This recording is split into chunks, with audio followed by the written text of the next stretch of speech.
Everywhere I go, people always ask me, Boston, what's the difference between the A-JAC 2.0 and the 3.0? Well, I'm going to tell you.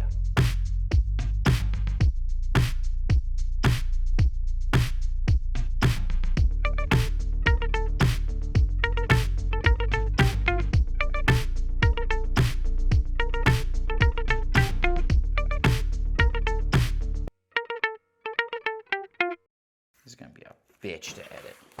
To compare the 2.0 and the 3.0, let's start with the shoulder straps. The first issue we saw a lot of people do is they would take the shoulder strap and instead of going up through the first slot and down through the second one to create this nice bite, they would go straight down through the second slot. Okay, now if you look at the other side here, this metal hardware is just loose. It's not really doing anything. So this is not going to be comfortable on the rear side of like your shoulders. Not good. That looks super sloppy. The next thing we would see people do, so even if they routed it correctly, which again would be up through here, down through the second slot. Let me do this for the other side too real quick. Here's what we'd see a lot of as well. Even if they routed it through the hardware correctly, then they would do this. They'd open up the rear plate bag and just shove these in and secure it. Okay, look how crazy that looks, where this side is now tighter than this side because they didn't line it up really at all, right? It's creating this big little thing here, whatever you want to call that. That's not gonna sit correctly. The whole rear plate bag is sitting weirdly. What you're more supposed to do, that we hope people would do, is you'd lay it flat. Okay, so you see how now the shoulder straps will pull from both sides of the rear plate bag evenly? We weren't seeing everybody do that. On the 3.0, we fixed all that. On the 3.0, all of the shoulder strap adjustments are done in the shoulder strap portion. You're no longer required to remove your rear plate from the rear plate bag anytime you want to make an adjustment. To make an adjustment, you'd undo these little 3/4 inch Velcro tabs, which are used for like cable management. And you'd locate this guy right here. This is a 1.5 by 4 inch portion of hook to hook tape. I'll set this to the side and you can see the adjustments are pretty straightforward. You slide more or less of the shoulder strap through the hardware and then you would secure it back to itself using this piece of hook to hook tape. Now here's the cool thing about it. I'm going to get these out of the way just so you can see the full adjustability of it. This is like, because it's not sewn in, this is kind of a floating piece of hook to hook tape, which is cool because it lets you do things like this. Let's say you want the shoulder straps really, really short if you're like a really, really small person. Well, you would put the hook to hook tape there, and then you could slide all of this through, secure it, tuck the excess into the front plate bag. Okay, that's pretty cool because that's going to really fit a very small person, which is a difficult thing for a lot of plate carriers to do. Let's say on the other end of the spectrum though, you're a really big dude. Well, again, because this piece of hook to hook tape is floating, all you would do is you would put it on the very end here. Just fold it over like that. So overall, this was a pretty small, simplistic change, but it gave you 14 inches of adjustability that allows you to make sure that you can fit your smallest operator, your largest operator. You can make your adjustments without having to remove the rear plate from the rear plate bag, and all adjustments are made quickly and easily, which all in all are all pretty good things. Ow. Fucker. Another change we made with the shoulder portion of the 3.0 is the portion that goes over the shoulder pocket to allow for our new 2-inch tube quicked off shoulder. Basically what we did is we just took a second layer of material and we put it over the first layer. That gives you this 1.5 inch portion to slide a split bar 2-inch tube onto this portion here. Here's another thing we would also see a lot on the A-JAC 2.0. People would open up this flap, they'd insert their ballistic plate, and then they'd like really sloppily close this top flap. Okay, so not only does that look like ass, it's not tight over the plate. So the plate could shift up and down within the plate bag because you didn't tighten that flap. On the 3.0, we added this little stitch on the top here. That way, this flap kind of naturally sits in that position. So once you put your ballistic plate in, it makes it a little easier to cinch the top flap over the top of the ballistic plate and hold it tight within the plate bag so that the plate has vertically nowhere to go within the plate bag. On the 2.0, the biggest area of fraying was also located around the shoulder pocket. So what you'd see here is your shoulder kind of transitions from being the shoulder portion to the top flap portion as it folds over the ballistic plate and secures to this piece of Velcro on the inside here. So right around here, just a high wear area. We never saw any failures, just a lot of fraying, which the 3.0 fixed. The 3.0 fixes that with this stitch by separating the shoulder strap from that top flap portion. So now those are kind of two different pieces.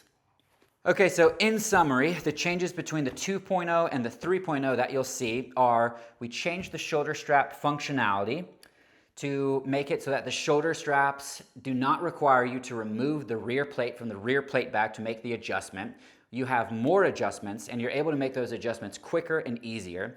We redesigned the shoulder pocket portion to be compatible with our new quicked off shoulder that utilizes the 2-inch first spear tube, and we gave the operators more possibilities of where to attach stuff just by adding more laser cut slits. This whole shoulder pocket portion is obviously increased in strength by having 2 layers of this laminate material now instead of just one like on the A-JAC 2.0. Any wear and tear portions we saw, we helped reduce with this stitch here. We made it easier to properly insert the plate into the plate bag and secure this top flap over it to make sure there's not any vertical play of the plate within the plate bag with this stitch here. It separated the shoulder pocket from the top flap to reduce some fraying in this portion here. Better attachment portions for various types of placards, whether those placards attach via G-hooks or split bar buckles, and we added some laser cut slits here for compatibility with Cry Precision style placards and front flaps. Now speaking of Cry Precision, I'll also show you this real quick. This is just a small adapter we made. It's compatible with the 2.0, the 3.0, and pretty much any other plate bag out on the market that has Velcro on the front plate bag, which is like all of them. It connects to the plate bag via this hook Velcro. It's got some loop Velcro on the front, and then it's got this slit here. So this is for structural cummerbunds. You have that tegrous or curved portion that needs to insert into the slit before the cummerbund attaches via Velcro. That's this guy.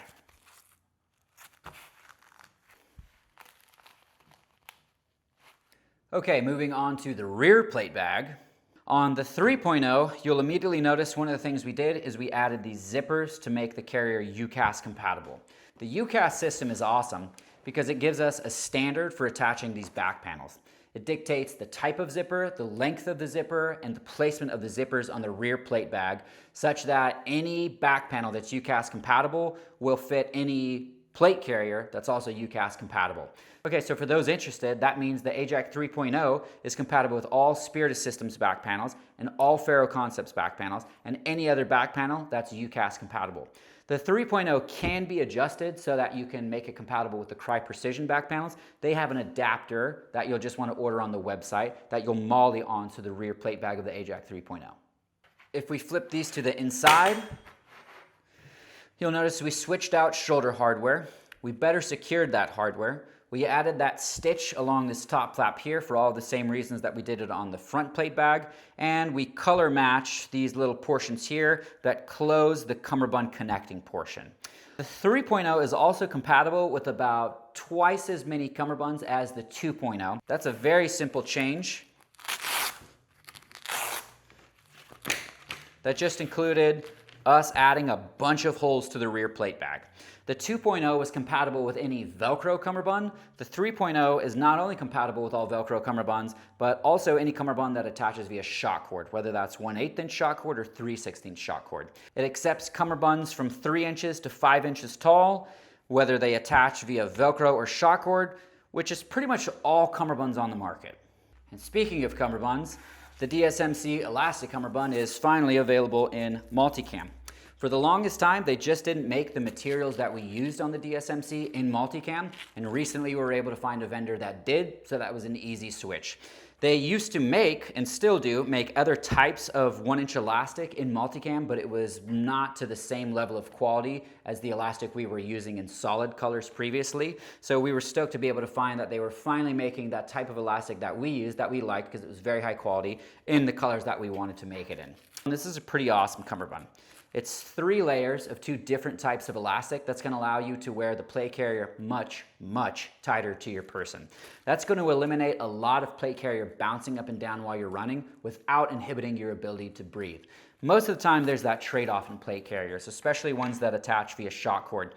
You can wear the plate carrier tight so that it doesn't bounce up and down on you while you're moving, but then you can't breathe that well because your plate carrier is too tight. You can loosen it and now you can breathe, but the plate carrier is going to bounce all over the place. The DSMC elastic cummerbund fixes that by letting you wear the plate carrier tight to your person to prevent that bouncing up and down while retaining enough elasticity to not restrict your breathing. All that put together means it's going to hold the plate carrier to your person a lot better, and it's going to move with you instead of on you while you move. Okay, so in summary, just like we did on the front plate bag, the differences between the rear plate bag on the 2.0 and the 3.0 are we changed the hardware that the shoulder straps route through. We added the zippers on the 3.0 for that UCAS compatibility. On the insides, we added that top stitch here for the same reasons that we added it to the front plate bag. And this portion here, major redesign to make it compatible with as many cummerbunds on the market as possible.